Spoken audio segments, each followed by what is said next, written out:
everybody, and welcome to another Ljubljana Talks right here at IBTM 2024. And with us we have Liesbeth Switten with ESAE, the European Society of Association Executives.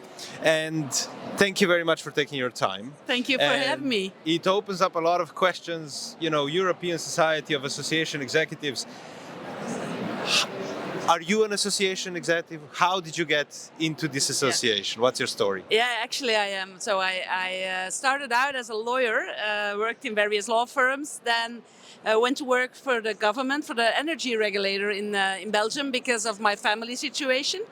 And then I became a member representative in an international association and really fell in love with that type of work. So then I took an executive master in international association management, which led me to taking over the leadership of my current association 4 years ago. It's the Association of Issuing Bodies. It's an association in renewable energy. Mm-hmm. And in that capacity of Secretary General, I was asked to be in the board of ESAE, the European Society of Association Executives, where I am currently serving as Vice President. Can you tell us more about your association? ESAE?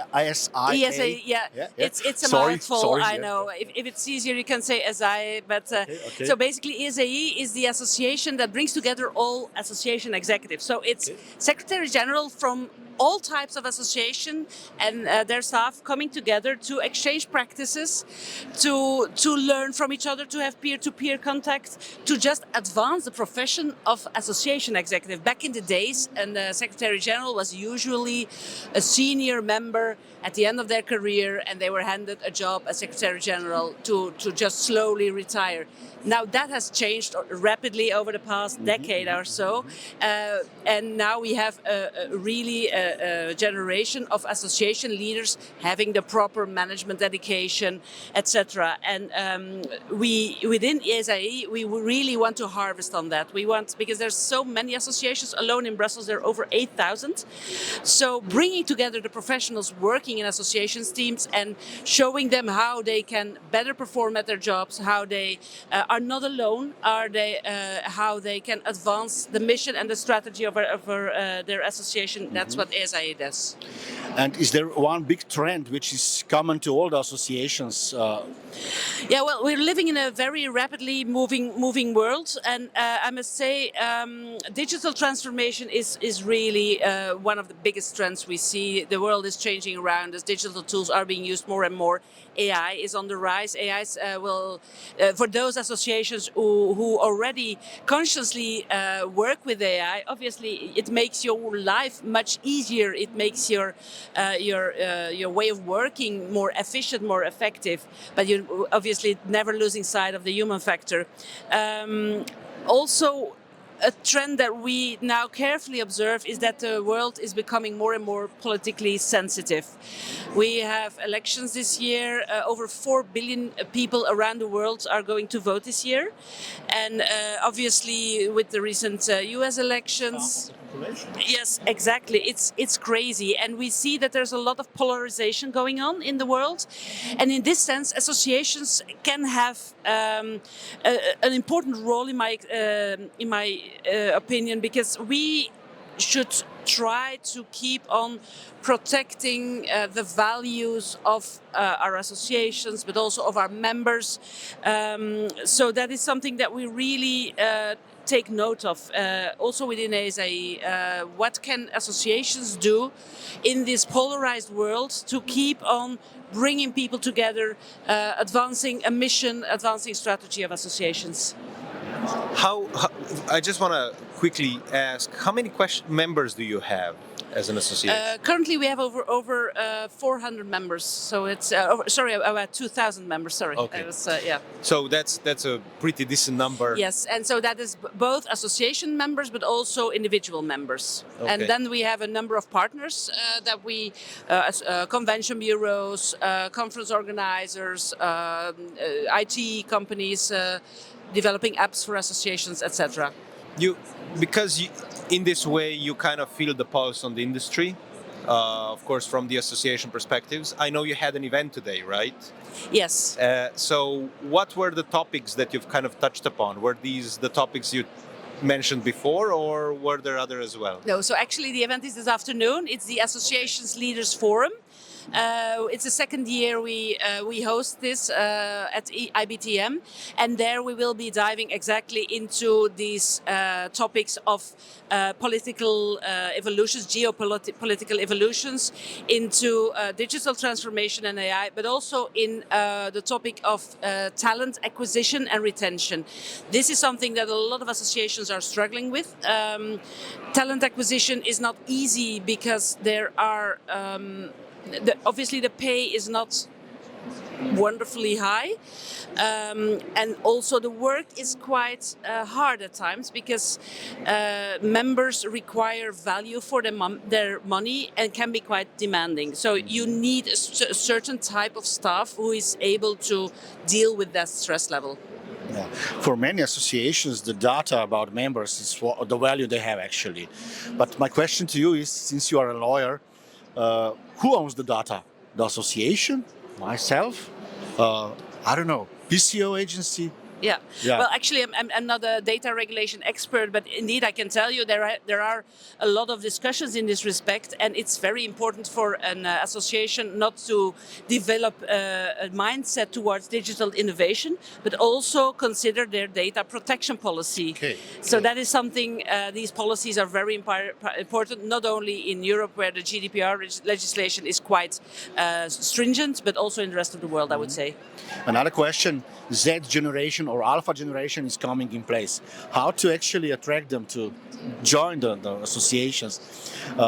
Should we force them, like, I don't know, in some medical associations or whatsoever? This is a provocation, of course, but... Yeah. I'm happy to be provoked, never mind. No, indeed, we see this shift in generations, but it's also a beauty because the more diverse you can get your association team, the better results you have. And that's based on scientific studies. But how to attract them? Well, it requires a certain flexibility, I would say, from an association leader. Young people these days, they don't work 9 to 5 anymore. They want flexibility. They want to be able to work abroad. So they want to be able to, during the day, go to the gym for an hour or so. So it needs navigating a very difficult balance between either granting them the liberty, the flexibility, the freedom to do whatever they want to do, but on the other hand, also at times be a bit stricter and having clear goals for them to achieve. Young people these days are no longer oriented towards these fixed jobs, I would say, but rather to getting the result. And as far as me as an association manager, that's really fine. So what would be your vision of the associations in the future? Do you see them change? Do you see them stay the same? How would that look? I would hope that associations stay the same to a large extent because of their value of bringing people together towards a joint mission and working exactly with volunteers. An association works with the volunteer work of their members and for a joint purpose. And I don't think there's anything more beautiful in the professional world than that. On the other hand, probably there will be changes in terms that everything will become more efficient, will become more sustainable. And I hope that associations will continue to lead by example, as I said before. Another thing coming into my mind is that, of course, we also join associations because of the know-how, the knowledge exchange and so on. But now if somebody from Z generation comes to us and said, okay, everything is available on ChatGPT, why should we join association? What would you answer to such a skeptic, why we need associations at all, actually? Yeah. Well, I would answer with the one thing that AI can never provide, and that's the human factor. We need that deep human connection. We really need it. You can't be happy in your life unless you have that meaningful relationship with your peers, with your members in the world of associations. And so, yes, that's why you should join an association, because it allows you to really connect with other human beings in the same sector, having the same purpose in mind, and it will help you advance your own development, your professional development, and the development of your organization. Oh, I absolutely agree. Another question I want to ask is about the destinations associations are choosing. We know that some associations are giving subsidies to associations. What is your opinion about that? Is this a good business model, or should we have a fair deal, fair trade behind? Some big destinations like Middle East destinations are doing that, and also in Europe it's happening. So yeah. This is a Pandora box I want to open. So yes. Well, actually, I would like to refrain from replying that for once, because I'm not an association event expert. On the other hand, what I can tell you about associations and how they choose their locations of events, I've seen a multitude of positions in that respect. So, for instance, for my own association, sustainability is very important, but also the member who invites us. That is, for my personal association, for AIB, is one of the factors determining where we go to. So, but I would like to refrain from replying to your question, because I don't really know the answer. Because associations, even though they are all associations, they come in many forms. There's many different ways of how to attract an association event, how to win an association event. This ununiform kind of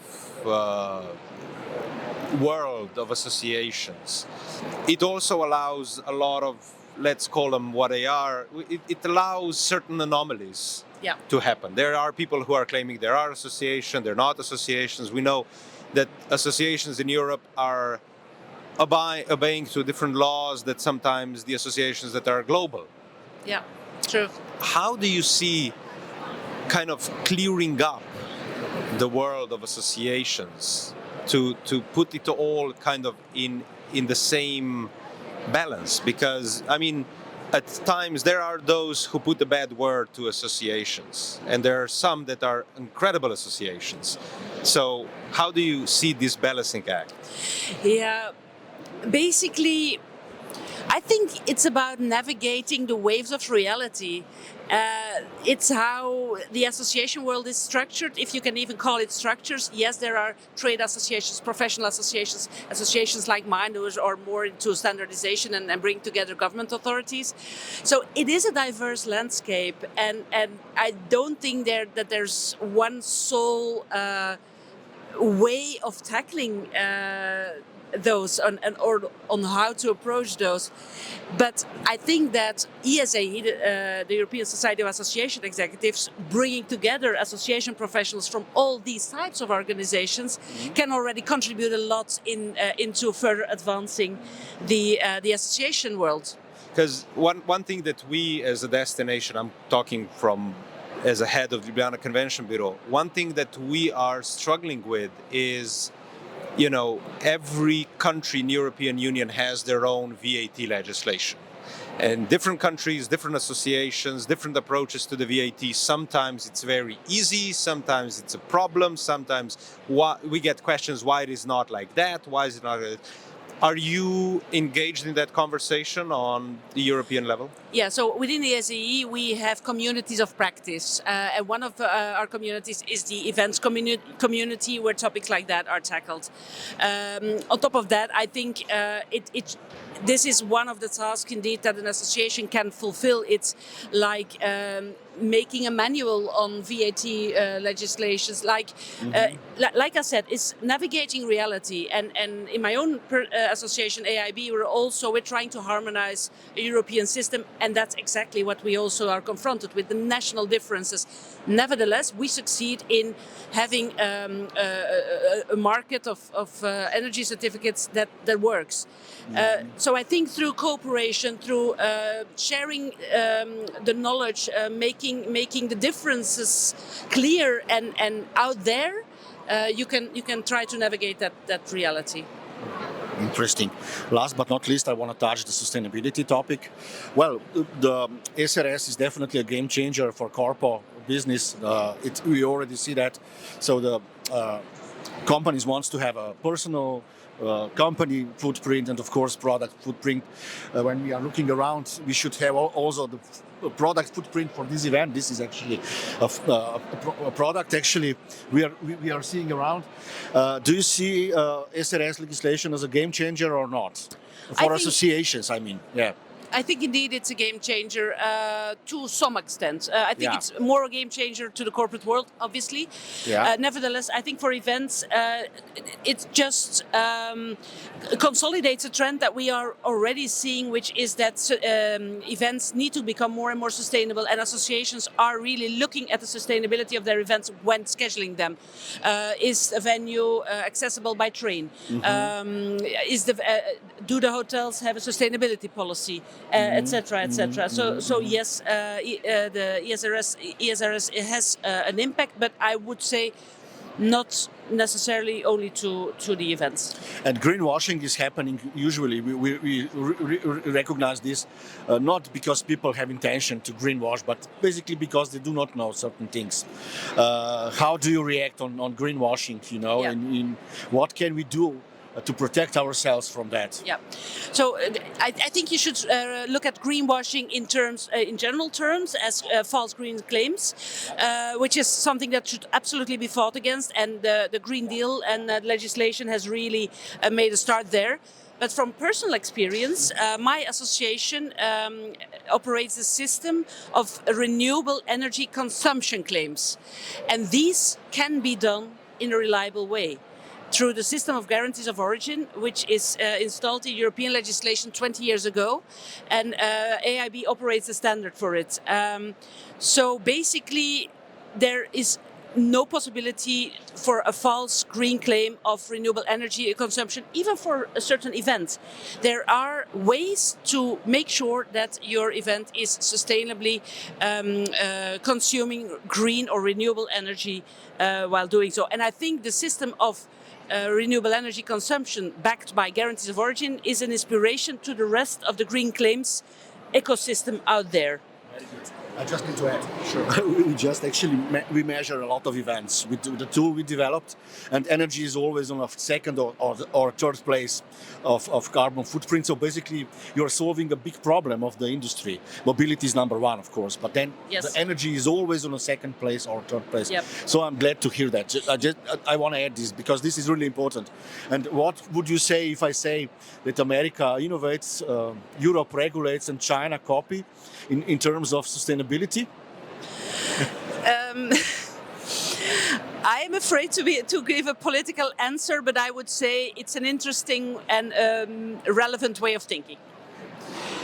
I think coming from the answers you've just given, there are no excuses anymore. Exactly. And that is something that we should all demand, that excuses should not be made, and we should be able to measure, we should be making the right decisions, and that's a beautiful thing.